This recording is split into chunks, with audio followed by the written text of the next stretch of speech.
Manufactura, Ingeniería y Tecnología, por Jessica Gaitán. La dureza. La dureza es la posición que ofrecen los materiales a alteraciones físicas como la penetración, la abrasión y el rayado. En metalurgia, la dureza se mide utilizando un durómetro para el ensayo de penetración de un dentador, dependiendo del tipo de punta empleada y el rango de cargas aplicadas. Existen diferentes escalas adecuadas para distintos rangos de dureza. El interés de la determinación de la dureza en los aceros se estriba en la correlación existente entre la dureza y la resistencia mecánica, siendo un método de ensayo más económico y rápido que el ensayo de tracción, por lo que su uso es muy extendido. Las escalas de uso industrial actuales son las siguientes. Dureza Britnell emplea como punta una bola de acero empleando carburando wolframio para materiales duros. Es un poco exacta, pero fácil de aplicar, poco precisa, con chapas de menos de 6 milímetros de espesor. Estima resistencia de tracción. Como segunda tenemos la dureza Carnot.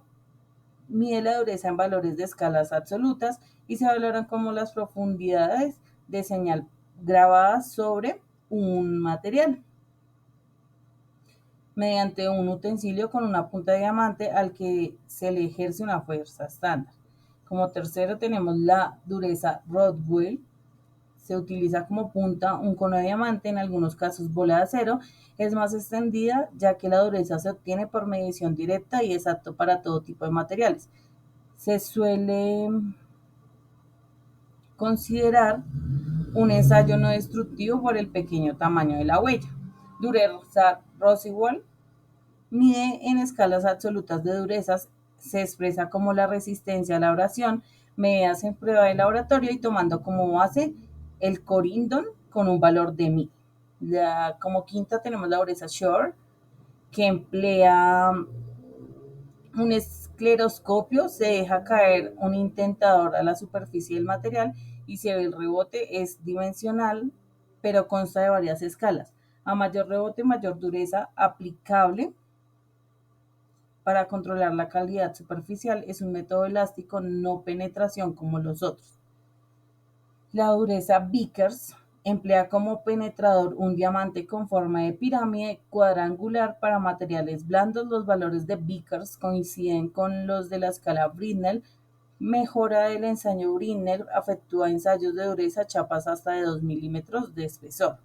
Y como último y como número 7 tenemos también la dureza Wester, emplea máquinas manuales en la medición, siendo apto para piezas de difícil manejo como perfiles largos extruidos. El valor obtenido se suele convertir a valores de Rockwell.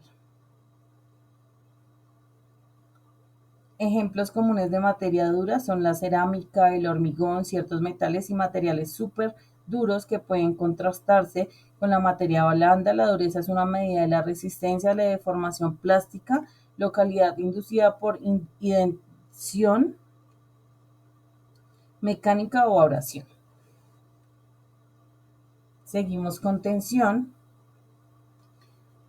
que la tensión nos permite es la reacción que se produce en el interior de la pieza de ensayar. Cuando sobre esta se aplica una carga, la tensión siempre de la misma magnitud y en sentido contrario a la carga aplicada. Es la más utilizada para determinar las propiedades mecánicas. A partir de estos ensayos se construyeron curvas de esfuerzo real, de formación real, que no necesariamente determinan el coeficiente de resistencia, el exponente de endurecimiento por deformación, el exponente de sensibilidad a la velocidad de deformación y tenacidad de los materiales, y tiene una aplicación diferente en diferentes tipos de empresas que realizan pruebas de calidad a sus productos, como puede ser el peso que aguanta una escalera. El ensayo de tensión provee información sobre la resistencia y ductilidad de los materiales mediante tensiones de atracción uniaxiales. Esta información será útil para comparar materiales entre sí, desarrollar nuevos materiales, mantener un control de calidad para diseñar bajo ciertas circunstancias. La flexión, los ensayos de flexión se efectúan en materiales que se poseen una ductilidad aceptablemente alta, normalmente en materiales metales o materiales metálicos, aunque también se aplican a cualquier material que pueda experimentar una deformación plástica, como por ejemplo los polímeros y los plásticos. Estos materiales pueden adoptar cualquier forma factible, no obstante, cuando se utilizan en un ensayo de doblado, lo más habitual es que aparezcan en forma de láminas, tiras, barras, casquillos y tubos. Si se quieren comprender varios aspectos del comportamiento de los materiales y sus propiedades, un simple ensayo de tensión o comprensión uniaxial no proporciona toda la información necesaria. Sin embargo, cuando la muestra se dobla o flexiona, se somete a una compleja combinación de fuerzas que incluye la tensión, la comprensión y el cizallamiento, que admite una comprensión más absoluta de las propiedades del material. Por esta razón, los ensayos de flexión se utilizan para evaluar la reacción de los materiales ante situaciones de carga realista. Así también es muy común que se lleve a cabo los análisis de ingeniería forense para evaluar el comportamiento de los materiales.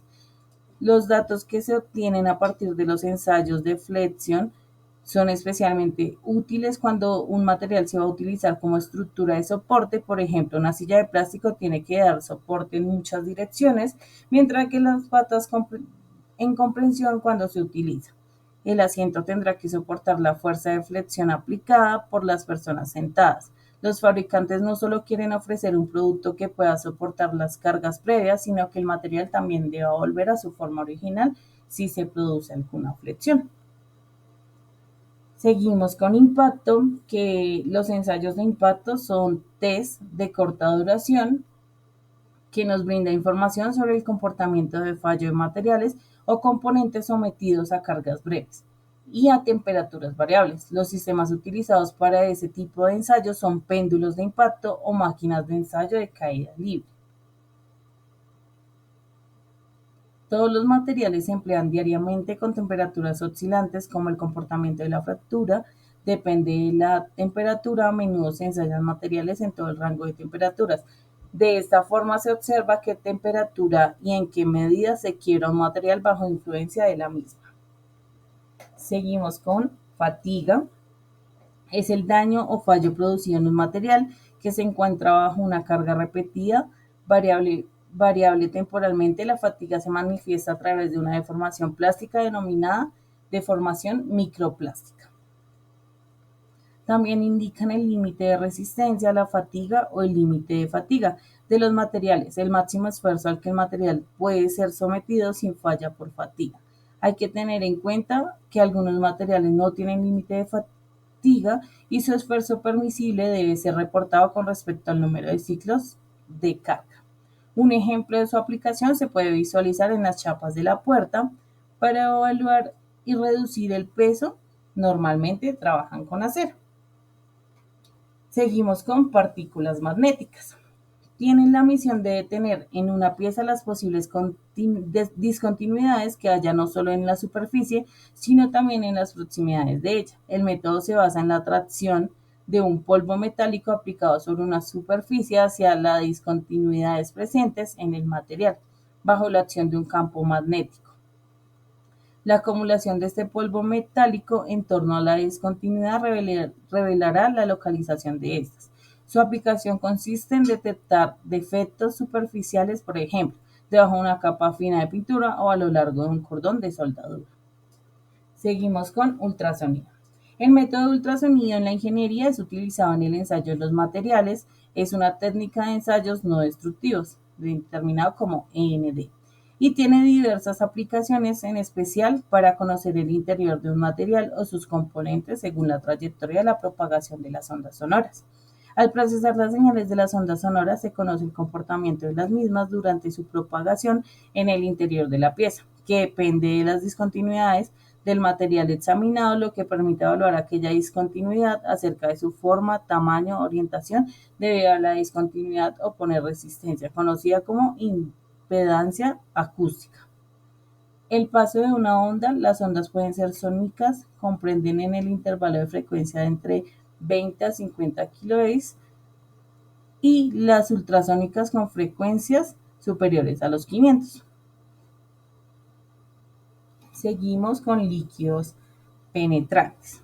Se trata de un método analítico no destructivo que sirve para detectar las discontinuidades en las superficies de los materiales, como grietas, fracturas, porosidades, solapamientos o defectos en las juntas. El ensayo de líquidos penetrantes se puede afectar en cualquier material sólido no poroso, como metales cerámicos o plásticos. Es muy habitual utilizarlos para detectar defectos en piezas fundidas, forjadas y soldadas. Por ejemplo, para descubrir fallos en los ensayos de corrosión de los materiales. Además, es un test que se lleva a cabo en prácticamente cualquier sector industrial, como el energético, aeroespacial o petroquímico, entre otros. Muchas gracias.